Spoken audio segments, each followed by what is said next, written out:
Hi everybody, welcome to today's story time. We're on the last chapter in the second book of the Universal series, A Locket of Love, and this is chapter 8, Looking to the Stars. As Molly began to clear the table of the dinner plates, Layla and Dylan continued to talk with Molly's parents as a fountain of questions emerged after hearing about the events of the day. Molly meandered to the kitchen in a daze, still not quite believing that today had really happened.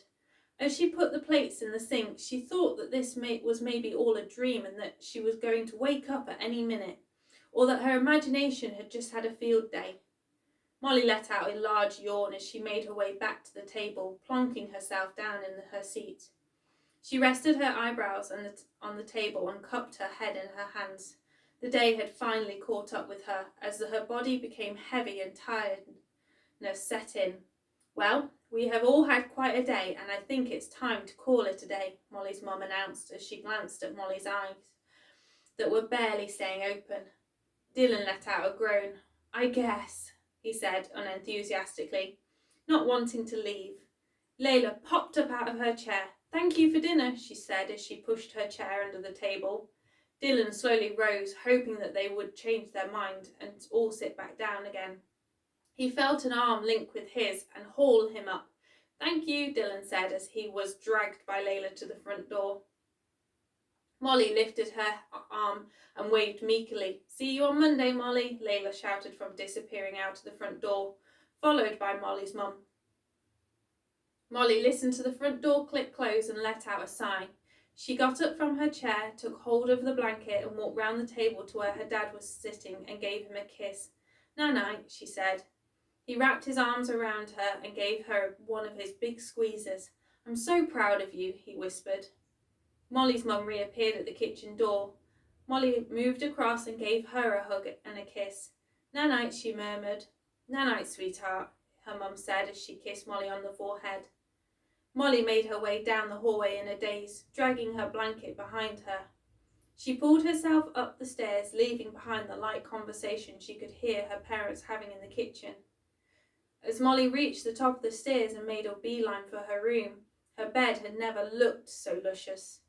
She walked into her room and closed the door behind her, past her bed and switched on her bedside lamp. She stood motionless for a second, paralysed at the thought as the thought sunk a little deeper that Nanaro would not be there to greet her when she got to the cottage. A tear rolled down Molly's cheek. Even after all she had learnt today, a part of her still was sad that Nanaro wasn't physically around anymore. As the tears continued to roll down her cheeks, she made her way to the windowsill and pulled herself up, pulling the blanket over her legs and closing the curtains. She created a little cave. Molly stared out the window up at the stars. She looked at the different flickering white lights dancing in the sky. She felt a warmth inside begin to grow. She couldn't be sad and stare at the stars at the same time. She rested her head on the window pane. Can you just let me know you're still around, Nanaro, wherever you are now, she whispered. She stared intently at the stars, waiting for a shooting star or something similar to cross her path. She continued to wait and wait. I guess not. Maybe you really have gone forever, Molly said as the thought made her stomach churn. Molly continued to sit there, hoping that something would happen. She looked at the sky and wondered about what else was up there amongst the stars. She heard footsteps begin to make their way up the stairs. She opened the curtains a crack and peeked her head out in order to hear more clearly. She heard another set of footsteps coming up the stairs and thought that it must be Mum and Dad going to bed. Molly had one more glance out of the window, just in case something had happened while she hadn't been looking, but there was still nothing. Molly slid off the windowsill, her feet landing on the soft bedroom carpet. She made her way across her room to her bed, leaving the curtains slightly parted so she could still see the stars from her bed. As she reached and took hold of the corner of her duvet, there on her pillow was a single white feather. Molly looked around the room. No one else was there, and she hadn't heard the door open. Molly looked again at the feather that lay there. She slowly reached out, expecting it to just be an illusion. Molly took hold of the feather in her fingers, laying it on the palm of her hand. As Molly climbed into bed, snuggled under her duvet, and held the feather in front of her, a smile beamed across her face. "I knew you wouldn't just leave. You're too nosy for that, Nanaro," Molly said, looking at the feather. Molly took the feather and placed it under her pillow. "Night-night, Nanaro," she said, and switched off her bedside lamp, leaving the stars softly lighting her room. As the morning sunshine streamed through the gap in the curtains, Molly's eyes fluttered as she adjusted to the morning light. She pulled up her duvet that had been a warm cocoon while she had slept. Molly gradually opened her eyes and scanned the room. A thought then flashed through her mind, and she quickly reached under the pillow and pulled out the white feather that Nanaro had placed the night before. Molly pulled herself up into a sitting position and propped herself against the headboard. She let the feather gently roll around as she passed it from one hand to the other. Then there was a knock at her bedroom door. The door creaked open slowly as Molly's mum peered through the gap.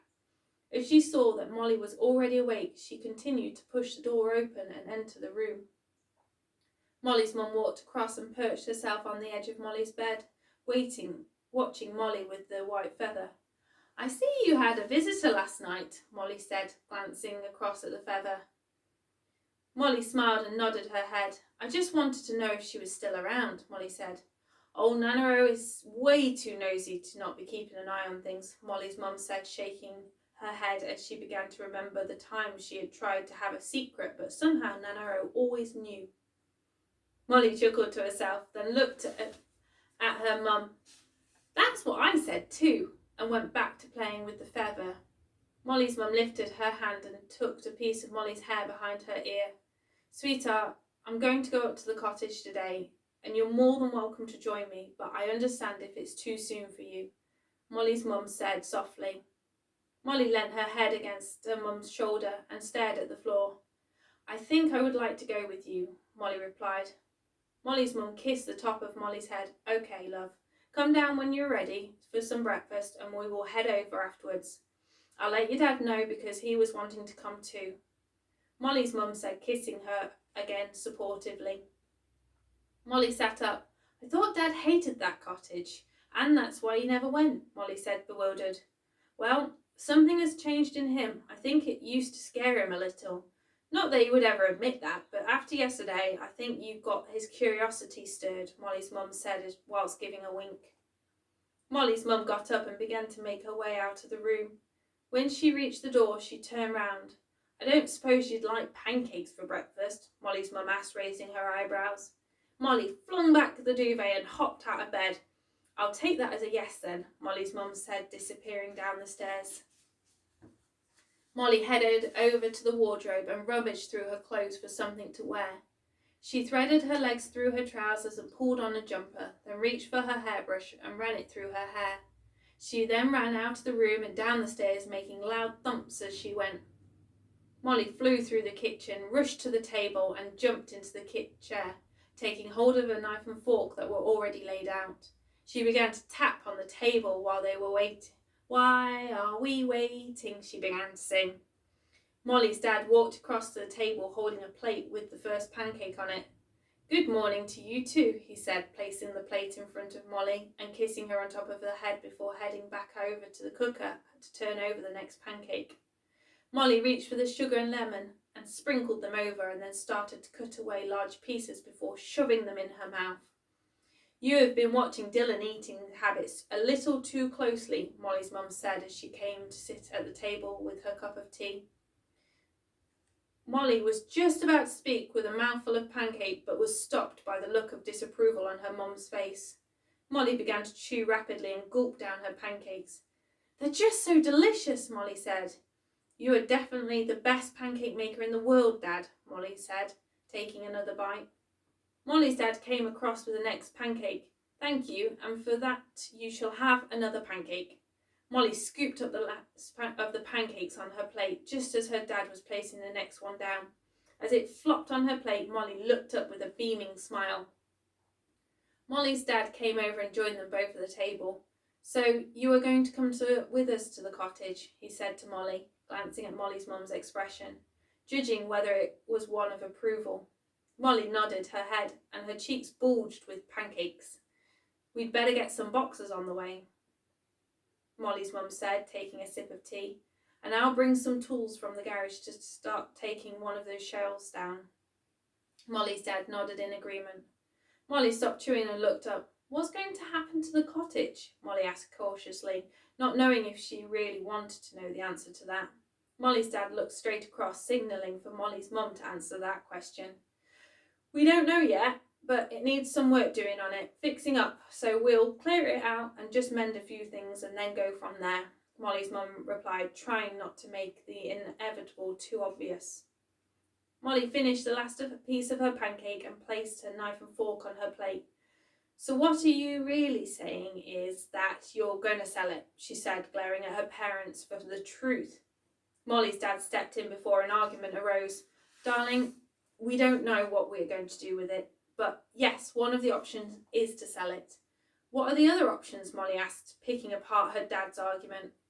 Molly's dad sat silent, not having an answer.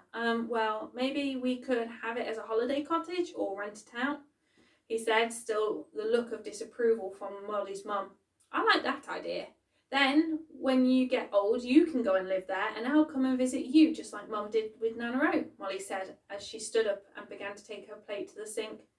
Now, hang on a minute, Molly's dad said, turning round in his chair.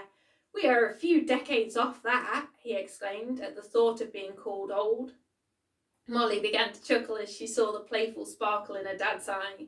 She slowly made her way across to the hallway and watched her dad sitting poised like a cat stalking. Molly's dad leapt out of his seat and pounced, scooping up Molly and tickling her. I'm not too old to tickle you, though, he said, as Molly howled with laughter in his arms. Molly's mum squeezed her way past the two of them and placed her cup in the sink. Come on, you two. Molly, go and clean your teeth whilst your dad loads up the cart with tools, she exclaimed.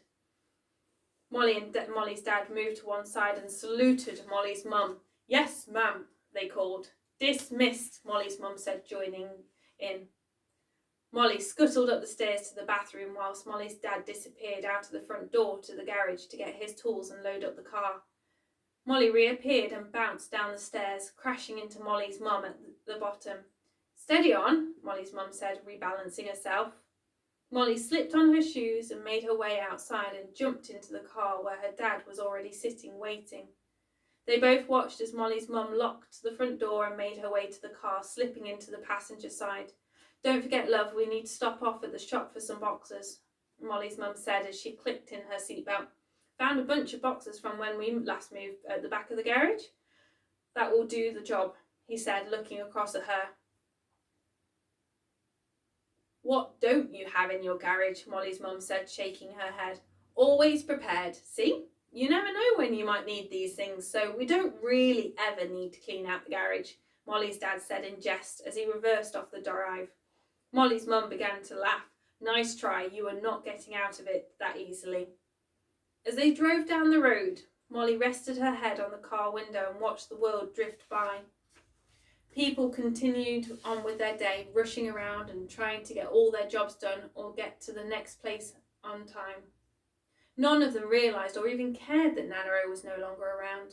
Molly began to cry as she didn't like the thought of going to the cottage and Nanaro not being there to greet her or have one of her cups of tea. Molly's dad glanced in the rearview mirror and watched the tears roll down Molly's face. I feel the same. It does feel weird, he said tenderly. Molly sat up in her seat, wiped her cheeks and gave a faint smile back to her dad. I know it all in my head that she isn't truly gone, but in my heart I still miss her being here, Molly said wearily. We would both join you in that boat, Molly's mum said. Nanaro once said to me that wisdom doesn't make the journey any less bumpy. It just helps you to keep the spring in your step as you move forwards and navigate your way through the changes, she added. I like that, Molly said, feeling some relief. We should add that to the scrapbook when we get back, Molly added. We should take a photo of us three outside the cottage today and use that, Molly's dad said, pleased with the piece of inspiration. They all nodded in agreement as they continued along the road, drawing ever closer to the cottage. Molly's mum reached and turned on the radio and the music echoed round inside the car. Molly went back to leaning her head on the window, and then it left the buildings behind, and the view was replaced with fields and trees. Molly's dad turned down the country road leading up to Nana Rose's cottage. Molly saw her favourite tree approaching on the edge of the road, where she had previously seen the owl a few days before. Everyone sat in silence, and a knot formed in Molly's stomach. The car slowed down to avoid a pothole in the road. Molly looked up at the tree, and there, once again, was an owl sitting on the lowest branch. "Look, look!" Molly yelled as she thrusted her fingers towards the window. Molly's dad slammed on the brakes of the car, screeched to a halt, flinging them all round forward and then back into their seats. Molly's mum and dad swiveled in their seats to be able to see where Molly was pointing. As they followed the direction of her finger, they looked out the window and saw the owl sitting on the branch. "I thought owls only came out at night," Molly's dad said with confusion. "So did I," Molly's mum agreed. "I'm sure this is the same owl I saw last time." "I was at Nana Rose," Molly said with glee. Molly's mum began to giggle. "Who votes this is another one of Nana Rose's tricks?" she said as her giggles grew. Molly's dad started to move the car forward again and continued down the road. "It wouldn't surprise me," he said, shaking his head. Molly enjoyed the feeling of excitement wash over her body. It untangled the knot that she had previously had in her stomach. Nana Rose's cottage came into view, and Molly watched closely. "It looks the same, but feels different," Molly said, poking her head between the two front seats to get a better look. Molly's dad pulled up at the bottom of the garden near the gate, switched off the engine, and the car became silent. They all sat there just staring at the cottage. None of them wanted to be the first to go in. They were all still adjusting to not seeing an old lady suddenly appear at the front door. "Well, I will say this," Molly began in a very firm tone. "I am under no circumstances helping clear out that creepy old shed that looks like it's gonna fall down at any moment." Molly's parents' heads shot round and they began to smile. "Really? That was the first place I was going to get you to start on," Molly's dad said jokingly. "Well, we can sit here forever. We'd best make a start on boxing this stuff up," Molly's mum said as she opened the car door and got out. Molly's dad shook as a shiver went down his spine. Molly tapped him on his shoulder. "Come on, stop being a pansy," she said, and then leapt out the car before he could tickle her. Molly's dad quickly followed, pretending to chase her up the garden path. They both filled the country air with laughter. As they both ran into the house, they found Molly's mum standing in the middle of the living room in front of a few boxes with writing on. Molly screeched to a halt as she looked around the room. "What's happened?" Molly's dad asked as he made his way around the cottage. As he stuck his head through the doorways, he found only empty rooms. Molly froze. "Where's all Nana Rose's stuff?" she asked, motionless. Molly's mum couldn't get any words out between the tears, as all she could do was wave a piece of paper in the air. Molly's dad returned back into the living room. As his adrenaline pumped around his body, he darted to where Molly's mum was and took the piece of paper from Molly's mum's hand. Molly's mum's hand flew to her mouth as she gasped with tears streaming down her cheeks. Molly's dad lifted up the piece of paper and began to read aloud. "Dear my 3 musketeers, I hope the day finds you well. Yes, what you are seeing is correct. I took the liberty of clearing out the house as I didn't want you spending your time clearing out my life when you should be living your own. The boxes that have been left are items I want to give to you, things I hope will bring you the same amount of joy and happiness as they have given me. The rest of the things I have sold or given away. You will find the money from the sales in an envelope.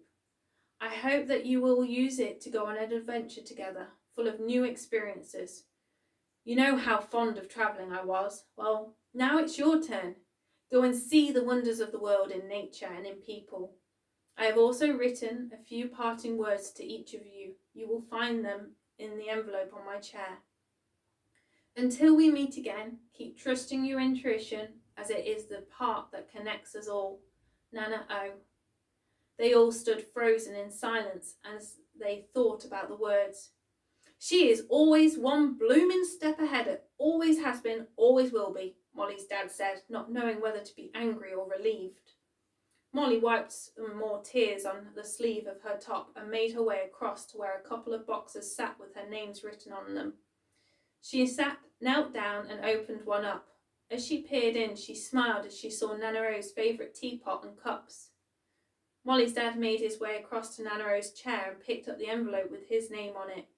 He made his way across to the window and perched on the windowsill as he began to open it. As he sat and read, Molly's mum joined Molly. "Look, she left me her teapot," Molly said, smiling. Molly's mum smiled back. "Good company and a good cup of tea are priceless," Molly's mum said, imitating Nanaro's voice. Molly began to giggle. Molly's mum knelt down beside Molly and opened up her box. There on top laid her green book. Molly's mum picked it up as she opened it and flipped through the pages. Molly shuffled closer and peered at the pages. "What is the green book about, Mum?" she asked. Molly's mum smiled at the memory of the day she wrote on the first page.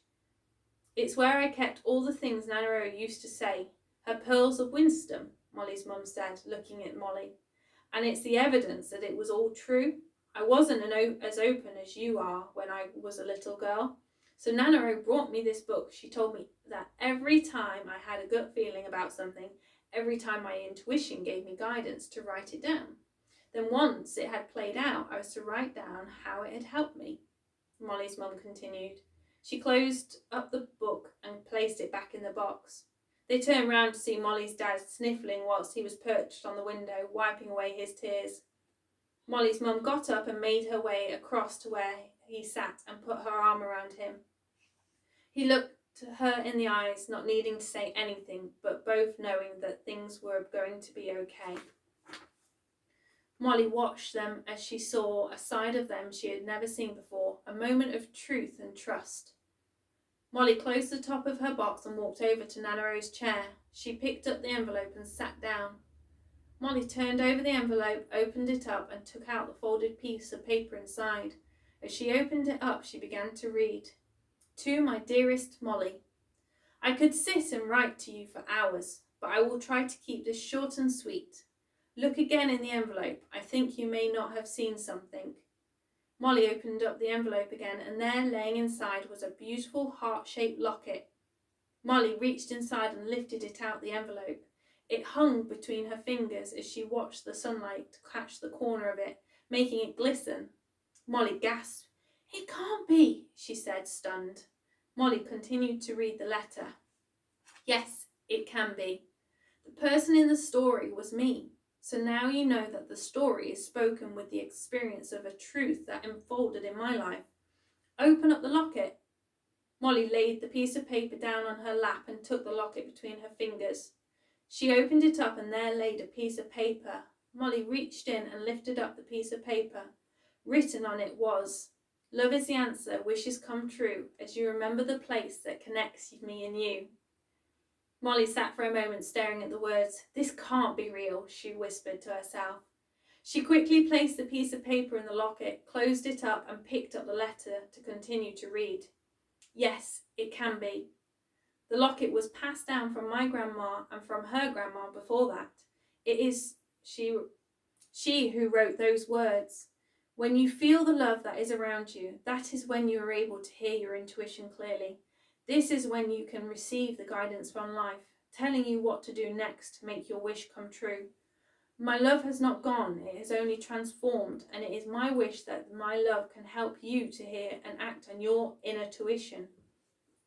So whenever you are needing help, just ask. Ask life to step in and help. When you get that feeling inside, wondering what to do next, just do it.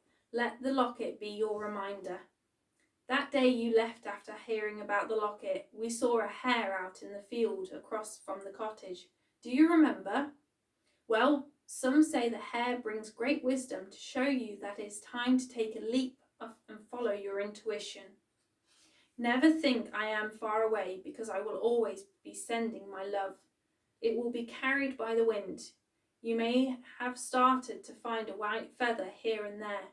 That's my way of showing you that my love is never far away. And just like the wind, you may not see it, but if you close your eyes, you can feel it whirling around you. So never be scared to follow your guidance. It has made itself known for a reason. Use it and begin to live each day with the logic of your mind but the wisdom of your heart. I will continue to keep watching you grow from the place I now reside, as I have returned to the stars once more. Nana O. Molly rested the note on her lap and let a tear slowly seep from her eye and roll down off the side of her cheek. Molly looked across to where her mum and dad were still sitting and smiled, giving them the same look of truth and trust as her dad had done earlier. Molly's mum made her way across the room and knelt down in front of Molly. She took the locket and then lay it in her hands and put it around Molly's neck, kissing her on the forehead and wrapping her arms around her as she did it. Molly's dad picked up the boxes and began to take them down to the car. Molly's mum got it up and joined him as Molly continued to sit in Nana Ro's chair, letting her fingers play with the locket that now lay around her neck. As she let her thoughts drift, a gust of wind swept in through the front door around the living room. As it whirled around her, Molly closed her eyes and felt the love that it carried. Molly heard the footsteps of her parents as they re-entered the living room holding hands. It's time to make a move, Molly's dad said kindly. Molly nodded and got up from the chair and joined her parents, taking her mum's hand. They looked around the empty room with Nana Ro's chair left, still positioned by the fire. They made their way out of the living room, their footsteps chiming around the empty house as they went out of the front door into the fresh air. Molly's mum closed the door behind them with one last click. Hang on, don't move, Molly's dad said, motioning for them to stop. He took out his camera and rested it on a nearby rock. He clicked the timer and ran back to them as the camera flashed its countdown. He snuggled in next to Molly's mum, wrapping his arm around her waist as the camera flashed. They began to walk down the path with Molly's dad scooping up the camera as he went by. Molly walked out through the gate and climbed into the car, closely followed by Molly's mum. Molly's dad closed the gate, pausing as he took one last look at the cottage. Thank you, he whispered, then joined them in the car. The car came to life as Molly's dad turned it around and began to drive back down the lane. Molly looked back through the rear-view window and watched the cottage getting smaller. Hey, look, Molly's mum said, pointing in front of them. They all turned as they watched the owl that had been resting on the branch take flight, soaring into the sky, its white wings illuminated by sunlight. Molly quickly took hold of the locket as that feeling that was becoming more familiar began to rise up from inside her heart. Always believe. So that's the end of A Locket of Love, but don't worry, we have now going to move on to the third book in the Universal series, A Mirror of Miracle.